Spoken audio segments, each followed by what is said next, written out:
Assalamualaikum warahmatullahi wabarakatuh. Perkenalkan, nama saya Iwayan Balitariana dari kelas 12 MIPA 5. Jadi pada kesempatan kali ini saya akan memberikan presentasi tentang pelanggaran hak dan pengingkaran kewajiban negara. Nah, mari kita simak PPT berikut ini. Makna hak dan kewajiban warga negara. Di sini kita dapat membaca hak adalah sesuatu yang mutlak, yang menjadi milik seseorang dan penggunaannya tergantung kepada orang itu sendiri. Sedangkan kewajiban yaitu sesuatu yang harus dilakukan dengan penuh rasa tanggung jawab.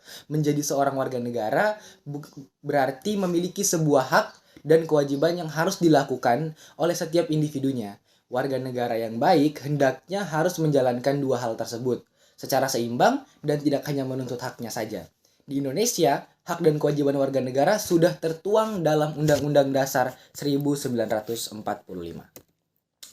Substansi dan hak kewajiban warga negara dalam Pancasila. Yang pertama, yaitu ketuhanan. Kita semua tahu bahwasanya pada sila pertama yaitu berbunyi ketuhanan yang Maha Esa, yang berarti kita membahas soal ketuhanan. Di mana dalam hal ini jika kita mengaitkannya dengan hak dan kewajiban berarti melaksanakan ibadah dan kewajiban untuk menghormati perbedaan agama. Hak yang kita dapat daripada sila pertama itu, yang pertama kita berhak untuk melaksanakan ibadah dan mempercayai agama yang ingin kita anut. Dan kemudian yang kedua, kewajibannya yaitu kita harus berkewajiban untuk menghormati perbedaan dan agama lain. Yang kedua yaitu kemanusiaan pada sila kedua. Nah, kemanusiaan di sini berarti menempatkan hak setiap warga negara pada kedudukan yang sama dalam hukum serta memiliki kewajiban dan hak-hak yang sama untuk mendapat jaminan dan perlindungan hukum. Dalam artian kemanusiaan di sini berarti keadilan. Kemudian yang ketiga yaitu persatuan.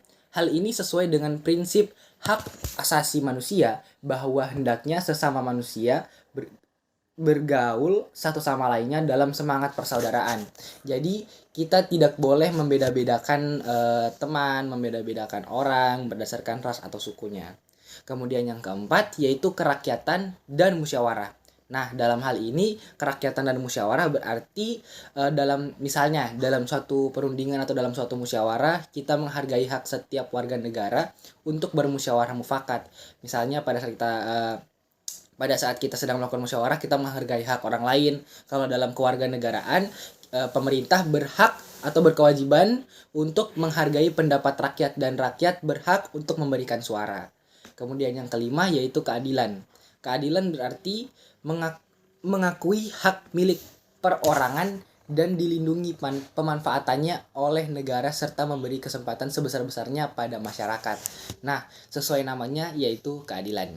Selanjutnya, kasus pelanggaran hak dan pengingkaran kewajiban warga negara.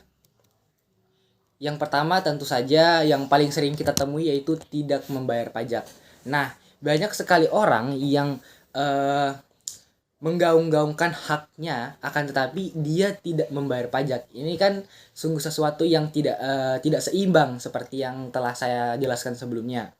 Nah, di sini dapat kita baca tidak atau menghindari pembayaran pajak adalah pengingkaran kewajiban sebagai warga negara terhadap pasal 23 ayat 22 ayat 2 Undang-Undang Dasar 1945 yang berbunyi segala pajak untuk keperluan negara berdasarkan undang-undang. Pengingkaran terhadap pajak mencakup pajak kendaraan, pajak bumi dan bangunan, pajak penghasilan, pajak penjualan, dan lain-lain. Biasanya orang yang tidak membayar pajak mungkin dia belum tahu apakah hal tersebut harus membayar pajak atau tidak. Kemudian yang berikutnya yaitu kasus yang sering terjadi. Nah, di sini kasus-kasus yang sering terjadi yaitu yang pertama, pelanggaran terhadap hak asasi manusia lain. Nah, begini. Pelanggaran hak asasi manusia sering terjadi dalam ranah hukum karena kita semua tahu hak asasi manusia tidak akan pernah sejalan dengan hukum itu sendiri. Karena hukum berarti kita akan melanggar hak asasi manusia dalam artian untuk menegakkan keadilan. Kemudian yang kedua yaitu pelanggaran hak kewajiban pendidikan dasar. Nah, kenapa saya mengatakan pelanggaran hak kewajiban pendidikan dasar merupakan kasus yang sering terjadi? Karena dapat kita lihat di Indonesia banyak sekali anak-anak yang masih belum dapat menempuh pendidikan karena faktor ekonomi ataupun hal lainnya. Nah, dalam hal ini pemerintah sudah melakukan suatu program untuk dapat mengatasi pelanggaran hak tersebut, yaitu dengan melaksanakan sekolah gratis. Akan tetapi dalam hal ini kita semua tentu dapat melihat bahwasanya sekolah gratis tidak berfungsi secara maksimal dan menyeluruh kepada seluruh anak di Indonesia. Kemudian yang selanjutnya yaitu tidak ikut serta dalam pembelaan negara. Nah, tidak ikut serta dalam pembelaan negara di sini berarti banyak sekali masyarakat kita yang gampang sekali terpengaruh dalam ujaran kebencian. Nah, ujaran kebencian tersebut dalam artian untuk menyelewengkan negara itu sendiri. Maka dalam hal ini sudah dapat dipastikan bahwasanya dia tidak ikut serta dalam pembelaan negara. Hak setiap orang akan selalu berbatasan dengan hak orang lain, dan pelaksanaan kewajiban merupakan bentuk dari pemenuhan hak. Nah, hal ini dapat kita pastikan. Yang pertama, pelaksanaan kewajiban merupakan bentuk dari pemenuhan hak. Mengapa saya katakan demikian? Contohnya, pemerintah berkewajiban untuk mensejahterakan rakyat, dan hal tersebut sudah tertuang dalam Undang-Undang Dasar dan juga Pancasila itu sendiri. Dan kita berhak untuk mendapatkan kesejahteraan daripada pemerintah. Nah, dalam hal ini kan kita sudah dapat melihat titik terang bahwasanya pemerintah berkewajiban untuk memberikan kesejahteraan dan kita berhak untuk mendapatkan kesejahteraan. Begitu, guys. Selanjutnya, penanganan pelanggaran hak dan pengingkaran kewajiban warga negara. Nah, di sini ada supremasi hukum dan meningkatkan kesadaran masyarakat. Mungkin tentang meningkatkan kesadaran masyarakat kalian atau Pak Guru sudah agak sedikit paham. Nah, saya akan sedikit menjelaskan tentang supremasi hukum di sini.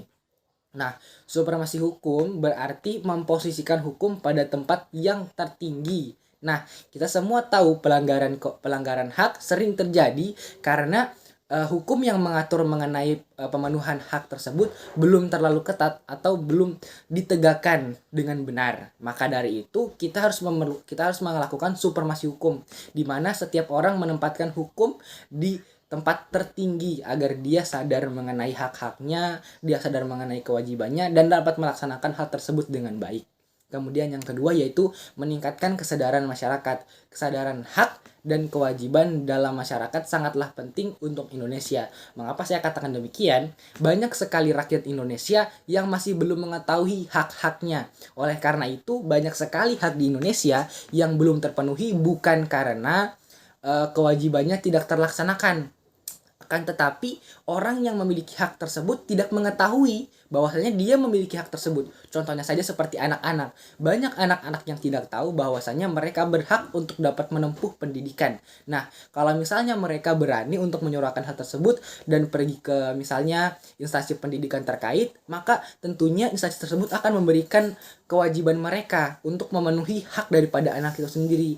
Akan tetapi banyak anak yang merasa bahwasanya pendidikan itu bukanlah hak mereka. Pendidikan adalah hak bagi mereka yang mempunyai uang. Bukan seperti itu ya. Oke, selanjutnya terima kasih telah mendengarkan presentasi ini. Lebih dan kurangnya mohon maaf. Wabillahi taufiq wal hidayah. Wassalamualaikum warahmatullahi wabarakatuh.